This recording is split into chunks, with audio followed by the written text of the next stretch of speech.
and then we get nice sound. So good morning. My name is Anna Broders. I work at Linköping Science Park and am the project leader for the project Switch to Sweden, which we are going to learn more about today. The agenda for today, or everything about today, is of course about this talent map report, where we will get a presentation from Peter from Terminal 5 and Morten from Future Place Leadership. But to put everything in context, we will going through this agenda.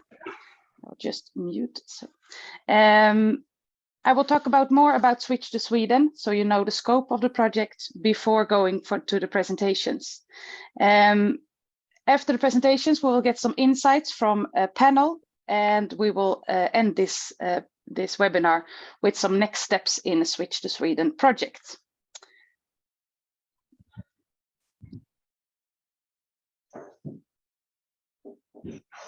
So the goal of Switch to Sweden is to increase the number of qualified matches between international talents who are already in Sweden. For example, master students and researchers such as Marie Curie Fellows, and recruiting Swedish companies. And the focus field are companies in the STEM area. Because we all know that there is a big lack of talent in Sweden, and it is a barrier for companies to grow today because they don't have the right competences in the company. And we think that by utilizing international talent, we create conditions to ensure Swedish competitiveness. Our approach in this project is working on the two target groups, the talents and the companies. And we want to strengthen the international talents' knowledge of the Swedish labor market and how they can make themselves visible for Swedish businesses and how can they be relevant for Swedish companies.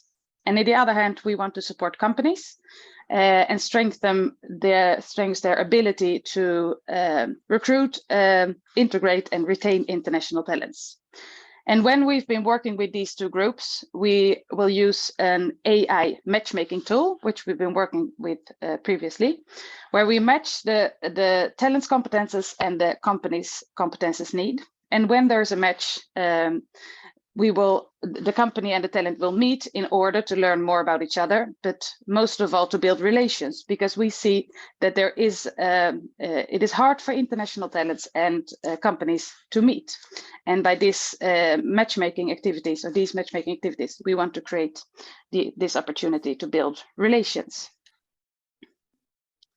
But when we started this project, it started this year, so January 2022. It is financed by Vinnova, and it's a 3-year project. So starting this, we wanted to learn more about what does the target groups need and how can we support them in the best ways. So that is why we conducted 2 need analyses together with Terminal 5 and Future Place Leadership, where we looked at the target groups of international talents and recruiting companies. We have done these mappings during the spring, and there are 2 reports on both sides. And what we have done is put together these two reports in one report with our findings. And we will share the report in the end of this webinar. But before, we want to invite Terminal 5 and Future Place Leadership to present more about their findings. So we'll go over to Peter at Terminal 5, and he will start to present the findings and the report regarding companies. During the presentation, if you have any questions, please go to menti.com and use this code. We'll put it in the chat as well. And there you can write your questions. And then after each presentation, we have a few minutes for questions. So please feel free to get your questions and get answers there. So now, Peter, over to you. Finally, thanks. Hello, everyone. My name is Peter Hansen. I'm the CEO of Terminal 5. And we can take the next slide because I can't control the slides myself. Terminal 5, next slide, please. Terminal 5 is really a service. Next slide, please, Anna. a service provider in Sweden offering different kind of services for companies that want to employ individuals from other countries. For example, we handle work permits, we handle language training, we're helping find housing and all that stuff. But you can see more on terminal5.nu if you need any more information on this. So we can go to the next slide. Exactly as you said, Anna, the scope for this project from our side was really looking into the company's need and company's questions regarding how to attract international competence, of course, both into the student part, but also in a general way, how is the international students and international competence used in different kind in Swedish companies today. And the other part was also looking into the UN Sustainable Development Goals, in what matter those companies use those and was connected to those, and if those following those goals really would help in attract this kind of competence. Please, next. Okay, I think you were 2 slides now. In this data set for companies, we got answers from 116 companies. And from those 116 companies throughout Sweden, we did a little bit of deeper interview in 25 of those to get a little more information about the reason behind the answers. And if we proceed to next one. The answers come from different kind of sizes of companies, different kind of position within the companies, and of course, different kind of cities. But as we can see, we got a quite a good spread, I think, on the different kind of respondents. Of course, CEO is in this case overrepresentative with the answers, and also small companies is a little bit oversized here. But otherwise, we feel that from an information point of view, we feel like we got quite good spread on the respondents. But all this information, of course, it can be seen in the report laterwards. So I'm just going quite quickly into these things and going to the summaries instead quite soon. The questions the companies got was like in our company. If you take the next slide, they had to take a stand towards different kind of companies. These are just example questions, and we're not going to go into detail of those graphs at this point in any way. But the company has had a chance to answer the questions in different kind of levels, and we can just proceed to next one, and the next one, just to get a little bit of view, and then we go to the interesting part really. To make a summary of all the answers that we gotten through this survey that was conducted during the spring, as you said, Anna. What we can see here is, if you summarize it on different kind of levels, looking at the educational level to start with here. What is quite common here is that the companies is looking mostly into the master kind of students. From my own personal experience within HR and so on, I can also feel, this is not statistically set up, but I can feel that a lot of companies don't really know, this might sound strange to some university people, but don't really know the difference and the reason to hire a PhD student instead of a master student. So from that point of view, I think one thing here could be to really start communicating that towards maybe SME companies. Of course, the bigger international companies might have bigger knowledge of this, but a lot of smaller and SME companies doesn't really, I think, have the difference here. And from that point of view, some companies even don't hire PhD because they think they are too overqualified, mostly because of well, they don't know, Frank. We can go proceed. The skill supply regarding these kind of companies, how easy is it to find the competence they need in different kind of areas?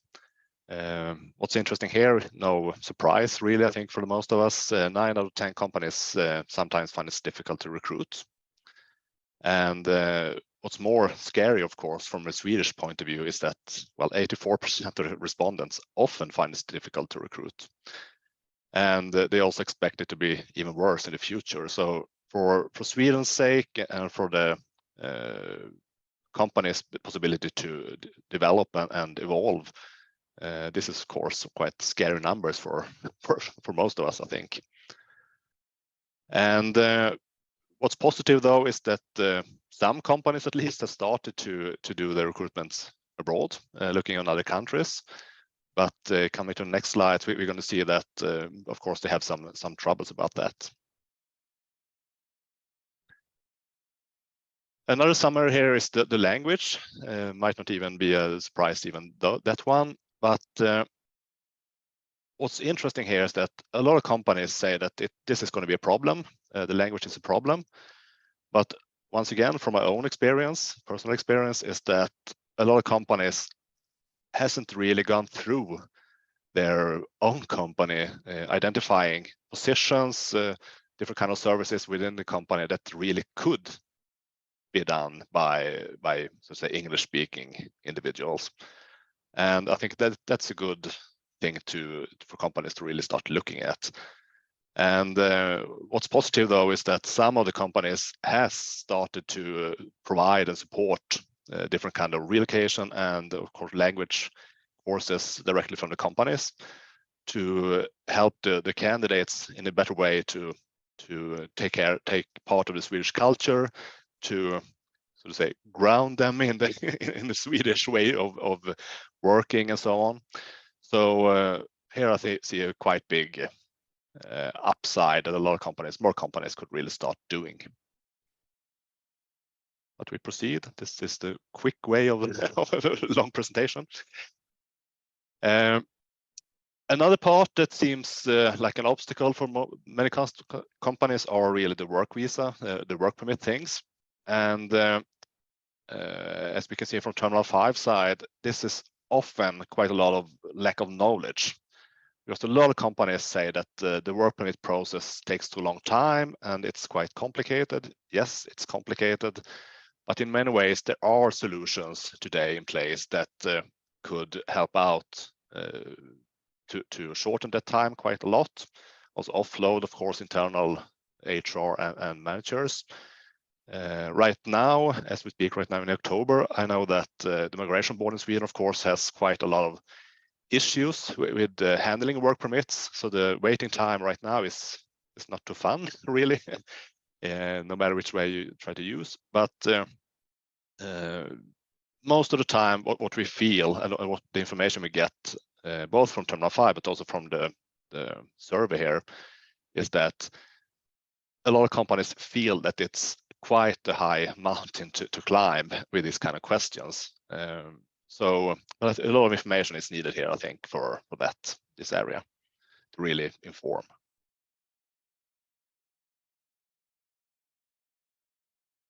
And almost the same things go for this area, really, regarding sourcing and labor law, because from a labor law point of view, there's almost no difference hiring and, so to say, non-Swedish person coming to Sweden or being in Sweden to work than having a Swedish person employed. Of course, there are some kind of smaller things that differ, and sometimes some things that the companies need to know about. But in general, it's a lot of companies is scared around these issues. And what's also interesting in this is the point 2 here, really, that cultural challenges is one thing that a lot of companies has issues or think it's going to be a problem here.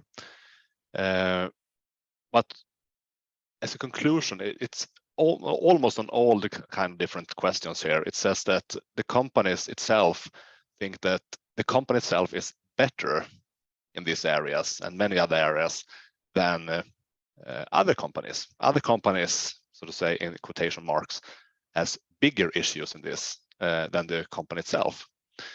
So that is also, I think, one thing that could be a little bit of the picture of ourselves and where we are, we and the other ones, so to say. That I think is culture, I think that could be worked on.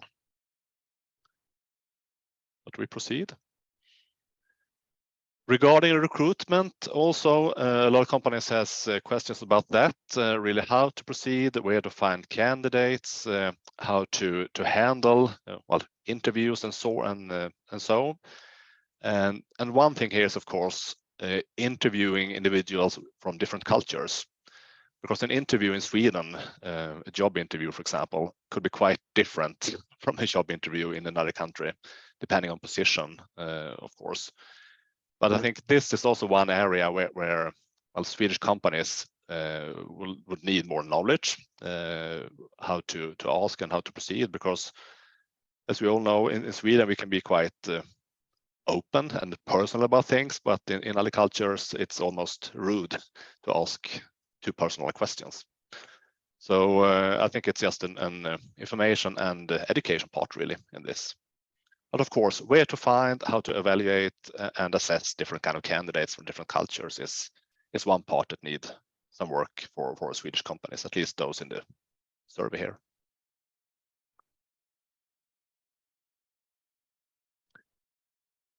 Looking at the UN goals in this, some of the companies has today's date been working with UN's development goals, but also a lot of companies has made their own journey through this, taking sustainability as a much higher level, not going into detail on UN's goals.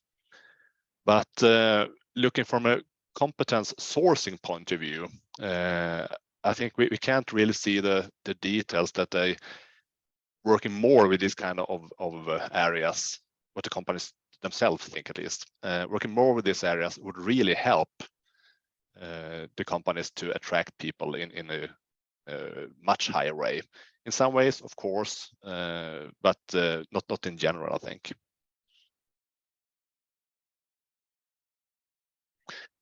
Moving on to recommendation for the last few minutes here. Analyzing all this information and talking to customers and also our internal Terminal 5 knowledge for working with this for many years throughout Sweden.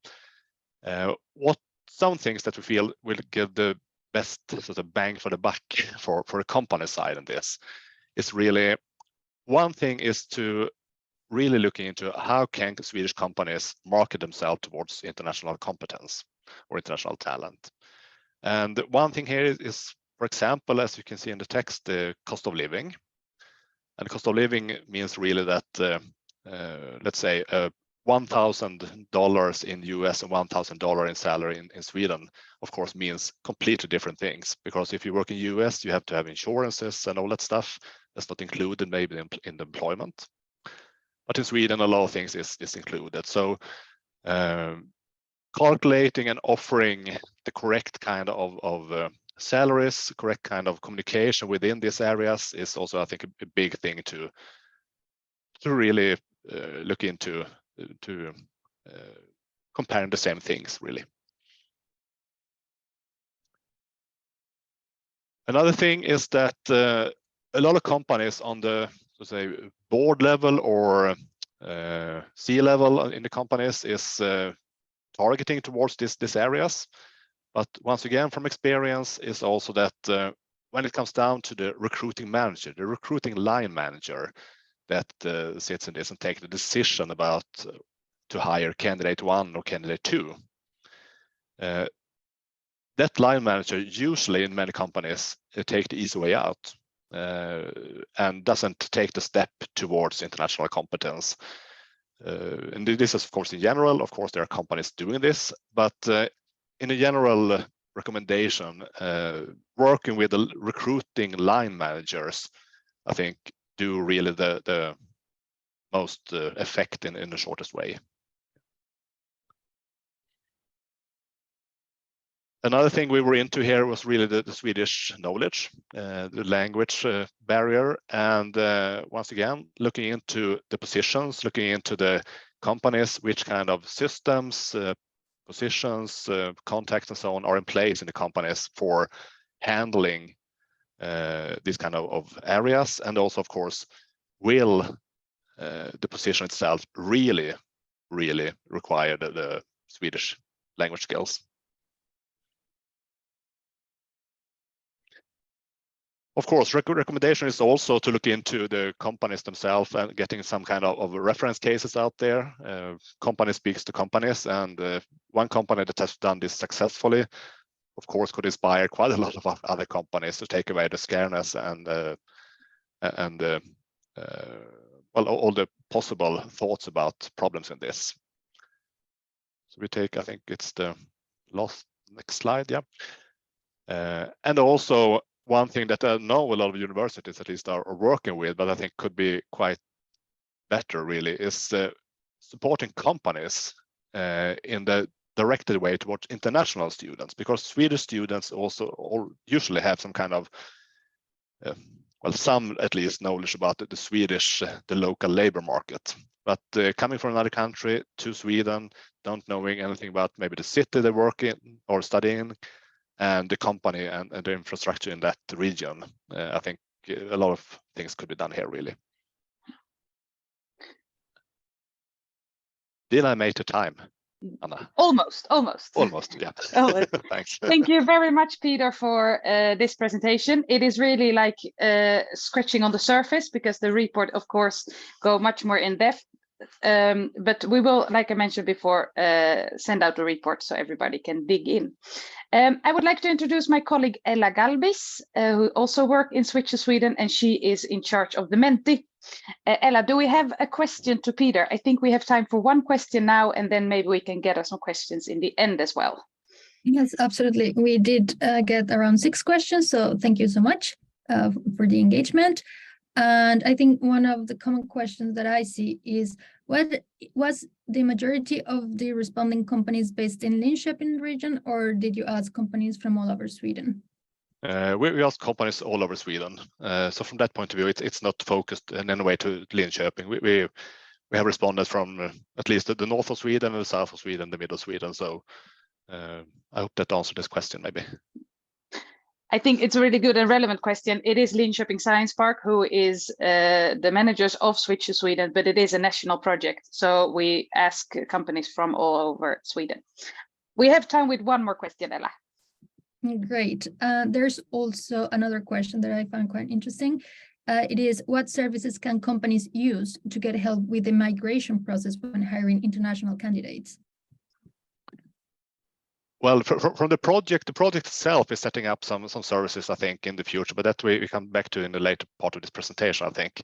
But of course, Terminal 5, I must take the chance to terminal5.nu. Here you can find almost all of the services that the companies requested.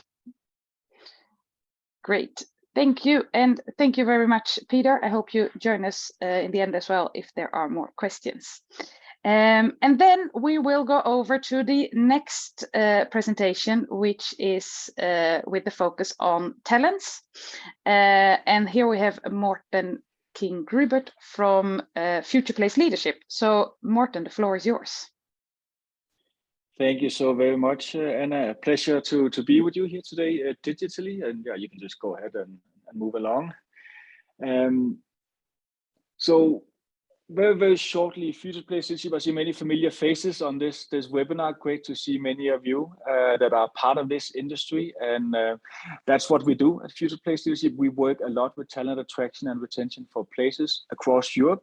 And when we approached this project, that was kind of us coming in, both knowing Sweden well, because we're based in Stockholm, but also looking outside in, what are the best practices and the challenges across Europe when we do this. And we do it typically on a city level, on a regional level, and also on a country level. I was actually part of spending 7 years building up the entire talent attraction and retention efforts in Copenhagen and Denmark, with a strong focus on, case in point here, the student retention area. And I think when we did it back in the day in Denmark, and of course that's an ongoing journey, Denmark is still doing it, we were facing with a couple of problems that have similarities to the Switch to Sweden project here, and some of the things that we just heard Peter mention as well. First and foremost, we kind of started saying that, why is it that you tend to want to fly halfway around the world to attract a global talent, say from Asia, when she is already in your backyard at your local university. There's a disconnect in terms of knowledge and awareness on the company side of this opportunity of the international talents actually already being here. And you flip the coin, then the students are not aware of the opportunities because they don't have the knowledge of the companies. And that, I think, is also coming into play here in our project. If you move forward, then I mean, before I get going, I think we had the company survey and we had the student survey, and they were done isolated in the way of the actual outreach, of course, because two different target group, but of course in close dialogue ongoingly with what came in of knowledge and recommendation. I think when you hear my presentation, part on one hand, they are kind of a mirror in the way that the students also point to particularly the issue around are companies open or not to hiring international talent. We heard from Peter saying, well, on top management level, yes, we want international talents, but then on hiring level, it's easier for the manager to go local, to go Swedish. And that's definitely the perception the international talent have when they look towards job opportunities. They somewhat face a wall of it's not that easy to get into the companies. The work permit issue that you mentioned as well, Peter, quite clear, one of the main obstacles as well. So we have a saying in Danish that, you know, when there are two sides of the stories, there always are two sides of the story, and the truth is probably somewhere in the middle. And I think that's when we need to look at this, maybe take a little bit down of what the companies actually said and a little bit down of what the students said, and kind of meet halfway when we compare the two. But in essence, what we were asked to do at Future Place Leadership was really looking at what we call the market failure. Why is it that we have an aspiration amongst the international talents when they come to Sweden to stay? Yet at the same time, reality is a much lower proportion of them end up doing so. So basically understanding the gap between aspiration and reality. So if you just move forward, Anna. So what we did, and you see there's a similar to the company survey as well, we basically had 5 key topics we wanted to explore and investigate. Primarily, why come to Sweden in the first place? Looking at what would make the international talents, in particular the master students and the PhDs, actually stay. Like the company survey, also explore a little bit. We know Scandinavia and Sweden are doing quite well in the sustainable agenda. Does it actually matter to the target groups? And if it does, then of course we should use it in our storytelling. There are, as many of you know, particularly those working directly in the field, a lot of recommendations out there already from government level and other entities on what the government and the higher education institutions should be doing. Well, we wanted to go directly to the end user, the students, and ask them, do you actually agree, or should we go back to the government and say, hey, you're wrong, it's actually not what we need to be focusing on? And then lastly, more specifically, okay, what help is it you actually need if we are to fix the market failure? So that was what the survey was built upon. If you move forward one, and then if we look at what we managed to do, we had 500 plus respondents coming in, 8 out of 10 actually currently in Sweden. I'll talk mostly about those here today. The 20% outside of Sweden, of course, also an interesting target group because they are the market failure. They're the ones who were here, and then they left. And well, truth be told, let's be perfectly honest, they couldn't get a job, and that's why they left, is what some of the data tells us. We wanted to have a specific focus on STEM students. We succeeded in that. We ended up having, and that's not a problem or neither a good thing or a bad thing, but it's interesting to see that many of the people that we surveyed are somewhat young people, both young in age, but also young in actually being in Sweden, which means we have the customer experience arriving in Sweden fresh in mind. We had one challenge that we had a problem getting PhD people to respond. So we have a slight overweight in master students responding.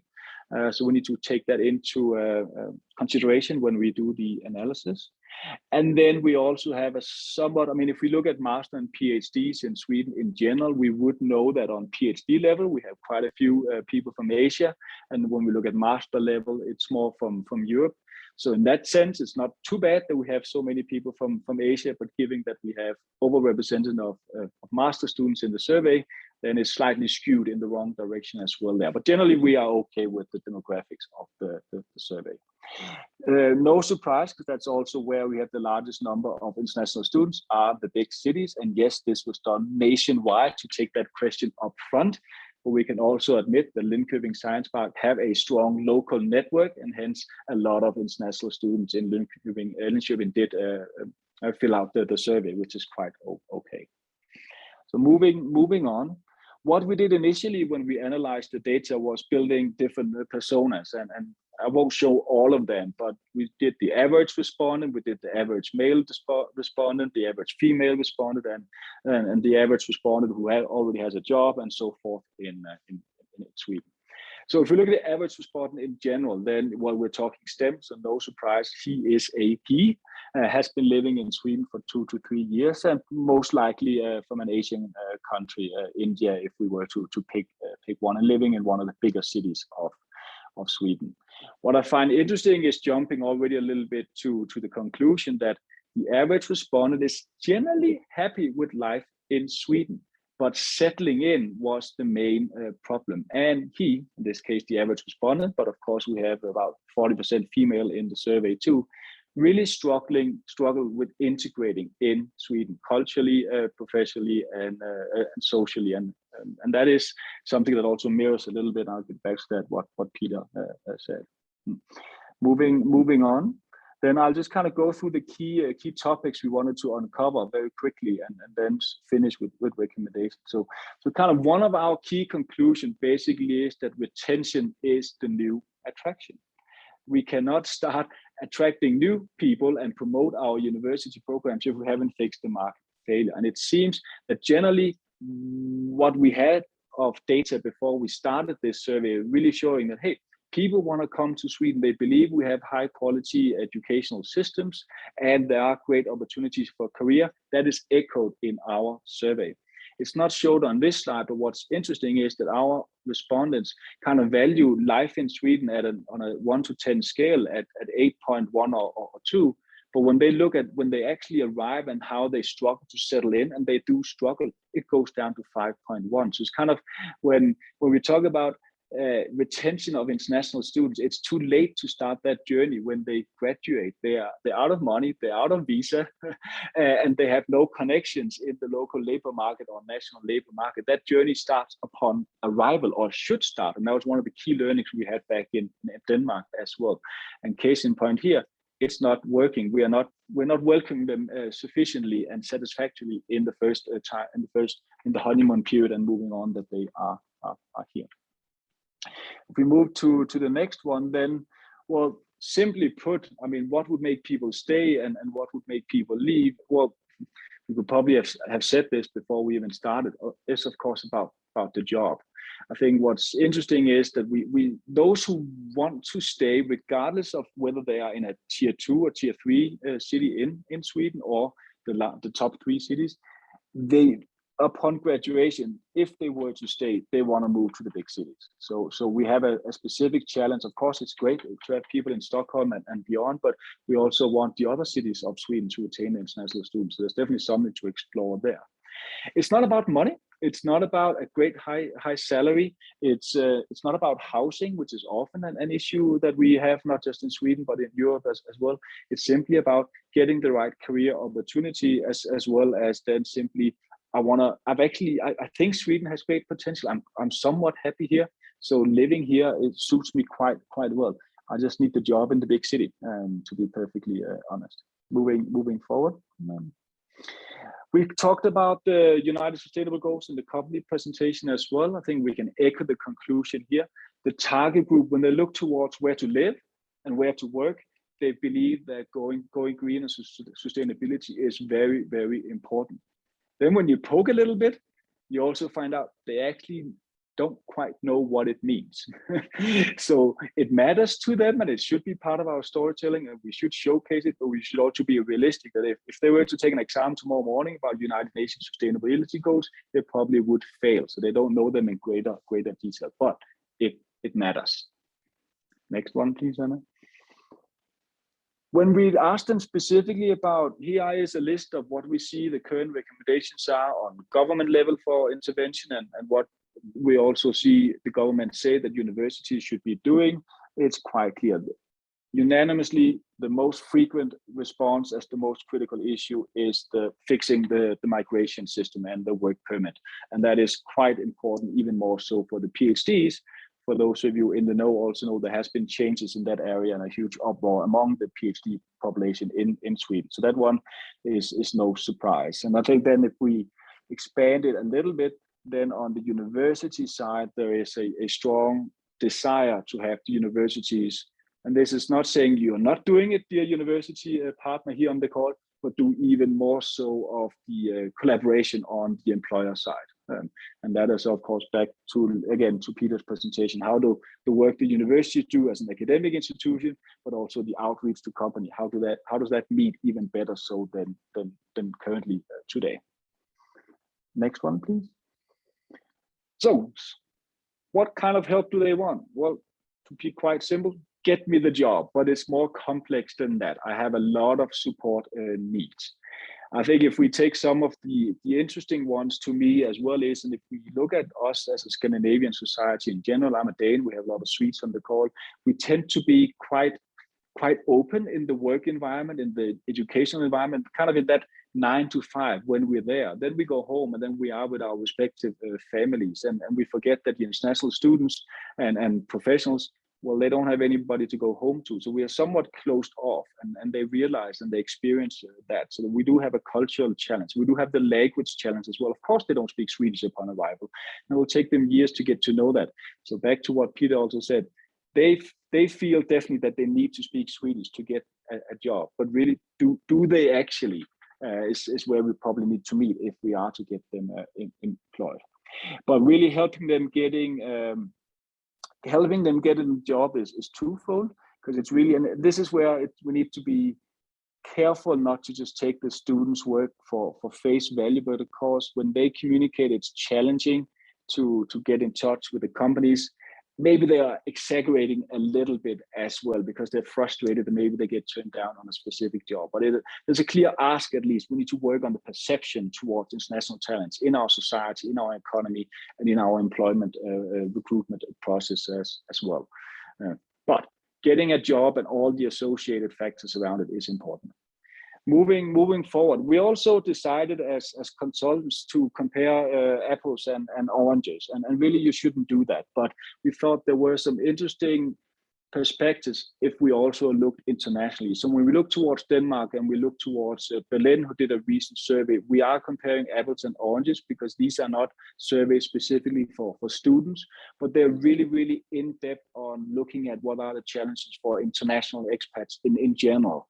And there are some interesting patterns. I've already mentioned that some of the challenges we saw in Denmark and still do are also the ones that come across here on the language area and on the cultural integration area. And I mentioned that because some of the conclusions here, let's be honest, these are not isolated a Swedish thing, they're more a Scandinavian and Nordic things. We need to look at our culture and our values and maybe poke a little bit on how we can change that. If we look towards Germany and Berlin in the recent study, there it really was quite clear that when we look at the job, that when we look at internationals relocating to a given region, it is less so today the actual job that comes first. The place matters more and more. So when we look towards retention of international students, same thing. It's the place we need to communicate even more so than we probably thought, rather than the actual job in a given company, but then facilitate the matchmaking and the awareness of the job opportunities as well. And this ties directly into a recommendation I'll announce just shortly. The most typical to-go reason to Germany and to Berlin was actually a recommendation from a friend. We heard that from Peter as well. What are the good stories, the testimonials? And that is one of our key recommendations here as well. We have a lot of international students who have already done this, who have done the user journey, overcome the barriers, and landed a job. They are great storytellers. We need those stories out there to the other companies who haven't hired internationally yet, that I'm here and I've actually done it and I'm creating value. But of course, to the large potential target group of international students who we want to attract and retain. So a STEM ambassador program for sure is one of our recommendations. And if we have a closer dialogue with them, if we do this survey annually and we talk closer to ambassadors, then we continue to understand the pain points they experience and the solutions they've identified themselves. And that will only give us more knowledge and action on how to fix this. On the point of retention is the new attraction. I'll just pick a few of the recommendations here before we open for questions. But on the point of retention is the new attraction. I saw Gothenburg, move to Gothenburg, people are here on the call. We're doing great things already in Sweden, but maybe we're lacking a little bit behind on a national level towards what other countries have done. If we go to Denmark, if we go to Finland, if we go to the Baltics, for example, in terms of the one-stop shop, what I call it, International House concept. So let's look even more so the lessons learned from International House Gothenburg, and then also beyond on the soft landing issue, because that's really where the problem happens the most when they arrive. Let's make sure they arrive and stay happy, because they arrive happy, but then the happiness go down. Let's fix that by looking across the Nordics and the Baltics and how they've actually solved that. And then if you go to lastly to the other slide here, we see a little bit of an interesting comparison also to the company presentation. We believe ultimately, of course, Sweden has a need for global talent, and need to go out and communicate. We need to what we have to offer and how you can come and solve some of the interesting challenges we're working on in Sweden. So there is the campaign to attract more international students and more senior skills coming down the road, but we're not ready quite yet. We kind of need to start still with the domestic campaign, and that's where we started in Denmark too, about the value that international talent can bring to our society, to our economy, to our universities, to our companies. So it starts there, the ongoing conversation about the need and value that they bring. And then the companies need help. It's too easy to point fingers and say they're not recruiting, and it's too easy to say you have to recruit international from a government point of view. They run their own company, but this is not easy. There are challenges in doing so. So what can we do for them? Well, we can help them embrace the place component even more. So we call it the employer place branding toolkit, because we know the place matters. So the given employer should leverage that even more so than they're doing today. And then the actual tools on how to do this. And in particular, also how to onboard them, the smaller companies who do not have an HR department and everything is currently in Swedish and whatnot, but they are ready. So let's fix that.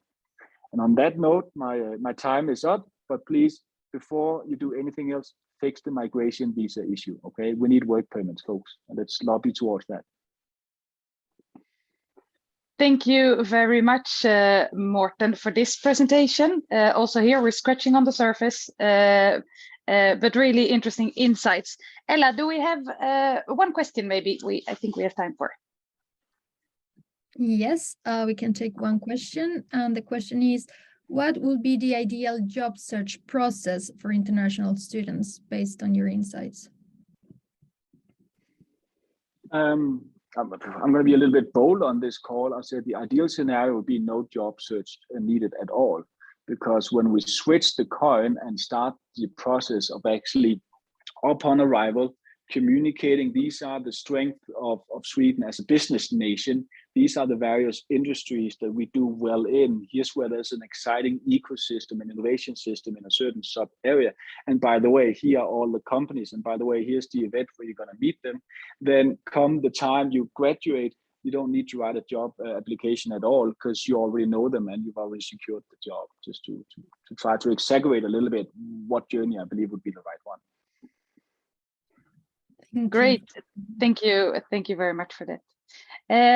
So thanks both Peter and Morten for this these presentations, and now we look forward to get some insights from three persons, and we will start with Anna-Karin Ramsten, who works for Vinnova, who is the founder of Switch to Sweden. Anna-Karin, when you listen to this presentation, what are your thoughts, any reflections? Well, I think it was very good presentations, and also I think some of the findings were new and some of the findings we already know about. But I think what I especially thought about, it was this diaspora. I think Oh, Now you're muted. So, well, So now you're back. Thank you. Thank you. I think the diaspora is a group of people that we should engage in this recruit process, because I think they are the one who can be these, the forerunners in this case. So I think it's very good, and also I think it's good to have these questions on the table, and also I think this about these, companies having problems. I think you also have to be a bit humble, because it's easier for the big companies. They have,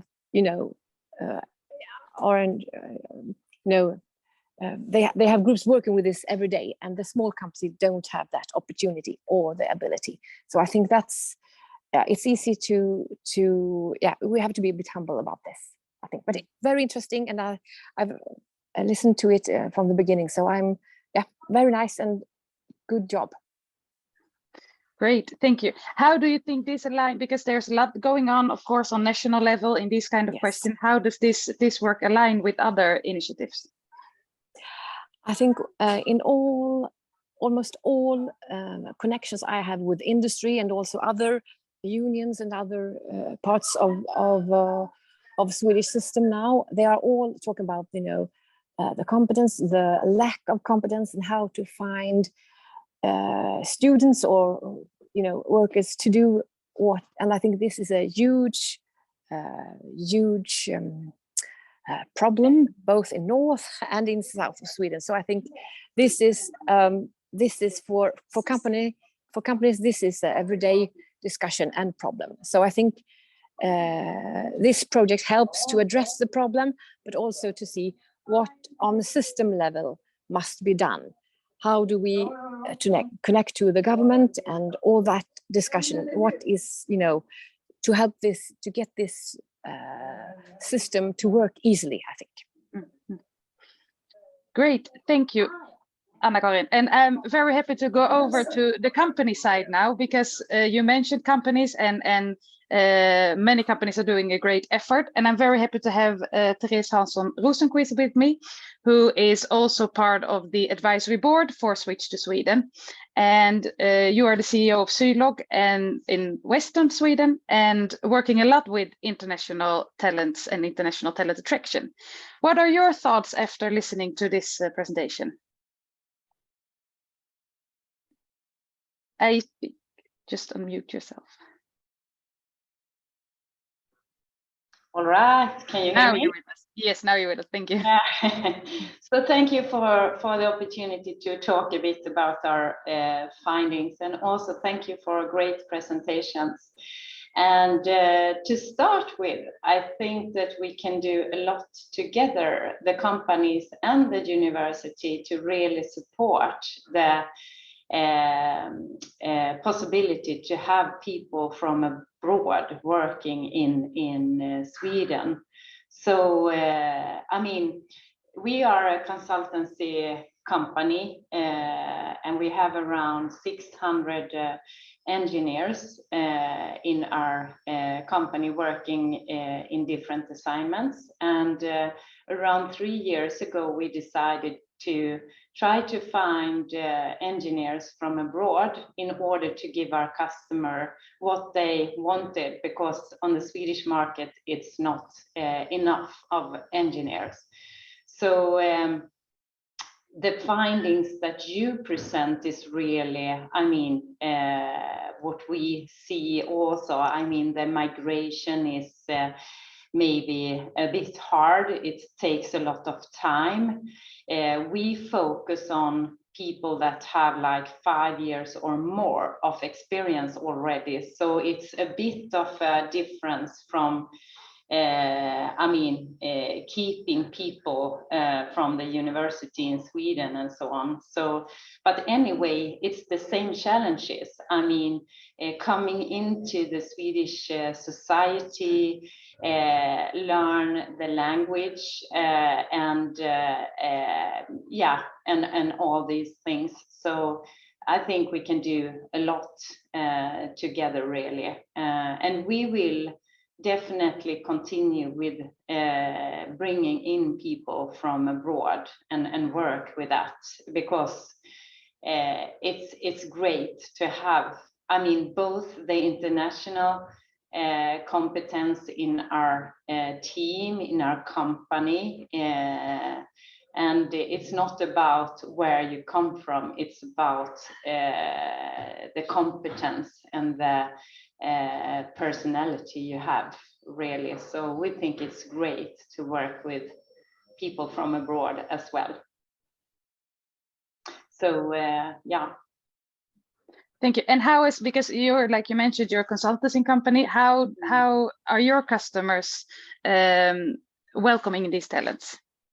Yes, I mean, some companies have actually difficulties with bringing in people that are not speaking Swedish or so. But what we see, at least in Gothenburg, it's, I mean, we have big companies like Volvo Cars, Saab, Ericsson, and they are so used to international competence and international persons. So it isn't actually a matter of where you come from, it's a matter of the competence you have, really. So I wouldn't say that all companies say welcome if you don't speak Swedish, but most of them does, actually. And we also focus a lot on, I mean, it's a requirement from our point of view that you should be really eager to learn Swedish, because we think that that is really good for you and for the company in the long run. So we push that really hard and have Swedish courses in our company, and in addition to that you can take SFI as well. And we try to speak Swedish here at the office as well. So great, really happy to hear that companies are open for these talents, because we, like we mentioned in the beginning, we really think this is needed in Sweden to fix the need of talent. So thank you, Therese. Last but not least, I would like to welcome Wilson Rodriguez, who is an international talent studying in Sweden. He's also part of Navitas, which is the Environmental Student Association at Linköping Science Park, or Linköping University, and he is studying a master in sustainability engineering. Wilson, what are your reflections listening to these presentations? Hello. First, thank you for inviting me to be part of this panel. The information has been quite interesting.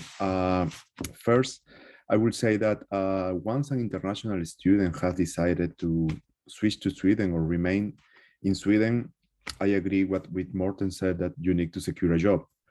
But if we put a double click on that, there is a lot of information on the migration requirements, as Peter mentioned in his report.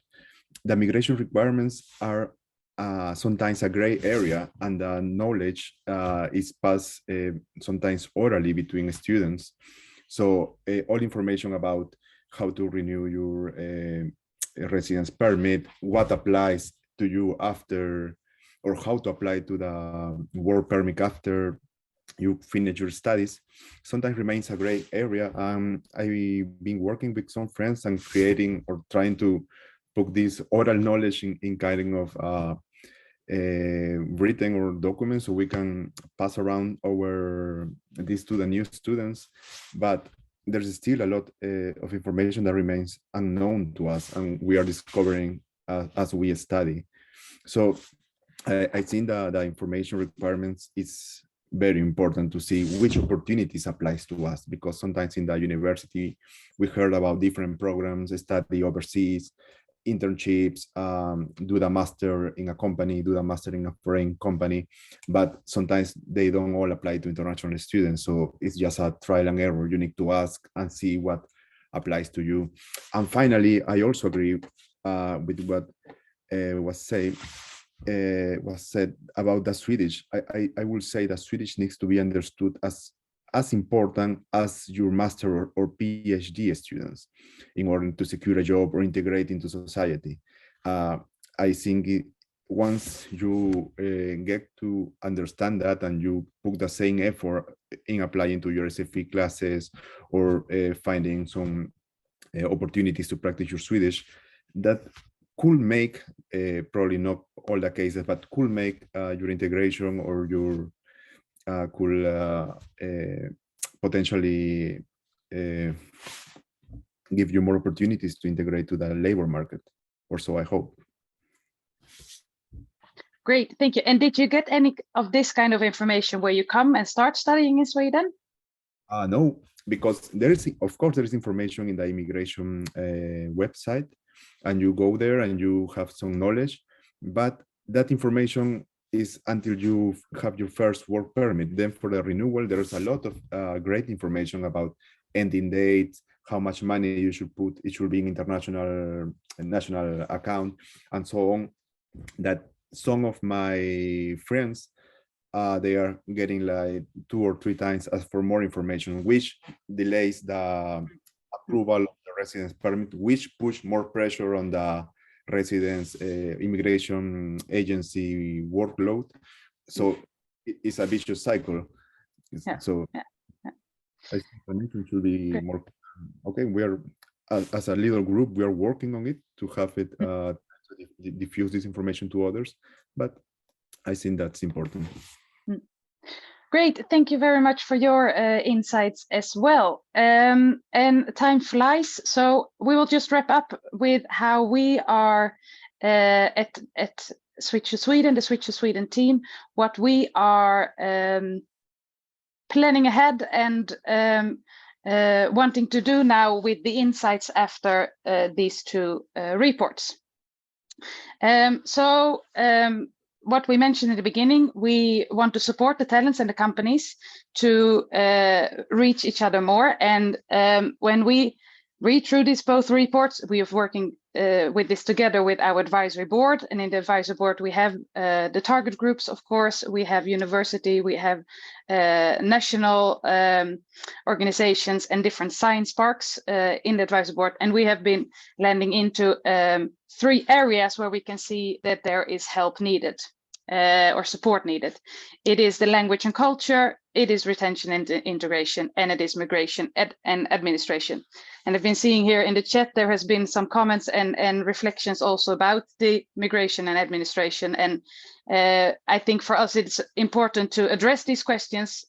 We are maybe not the one who can change it, of course, but we need to address them. But we also need to show the information, like you mentioned, Wilson. Can we gather the information in one page or in at one point that it will be easier for both the companies and the talents to make the process as smooth as possible? Just short actions in front of us. There will be some the storytelling, which is really important. How the stories from international talents, stories from companies. We also work with a company or a community for international professionals. These are people who have done the journey. They really can share their knowledge, but they can also be a buddy and help out new talents that are coming into Sweden. And what we've been talking about, retention, starts from day 1. So meeting the master students, PhDs who are coming to Sweden, connect with them from day 1 and really start sharing our knowledge about the Swedish labor market, how you can come in contact, building networks, which is really important in Sweden, and supporting them from day 1. So when they have, in the end of their studies, they know how to apply for jobs, they have the relations and they have the networks. We also talked about companies and how can we prepare companies to integrate and attract international talents. Here we are thinking about some kind of reversed onboarding process. So supporting companies before they start recruiting and attracting international talents, so they are prepared. And there we also can work with the first line managers, which Peter mentioned in his presentation, there is a group of important people. And what Morten mentioned, the domestic campaign targeting Swedish companies and really showing the possibilities with international talents. And last, what I mentioned about migration administration, try to gather as much as information as possible at the webpage switchtosweden.se. It is a work in progress, so bear with us. We're not there yet, but it's in plan. And what I mentioned at the beginning as well, we work a lot with the matchmaking activities, and there we have some ongoing activities already, where we try to matchmake Marie Curie fellows, which are top academia talents who are in Sweden for their research, and match them with recruiting companies. We have also an Ukrainian talent matchmaking, where we work with the Ukrainian refugees coming to Sweden and matching them with companies with recruitment needs. And then we have some different activities in plan, connecting to cybersecurity. We try different tech fields we have in different geographic places. We have the Career Day in Gothenburg in November. We will have a matchmaking event in North in beginning next year. And the 30th of March, we will have a big national matchmaking with focus on international master students who will start to be ready for the labor market. So there's a lot of things going on. The report will be sent in the chat, and we're very happy that you joined us today and listen in. Please stay in contact with us if you want more information, if you want a deeper presentation of Switch to Sweden or have other questions. And thank you very much. We will be in this room for a while more, so if you have any questions right now, please stay and we can take them right away. But otherwise, I wish you a really nice day today. Thank you. Thank you.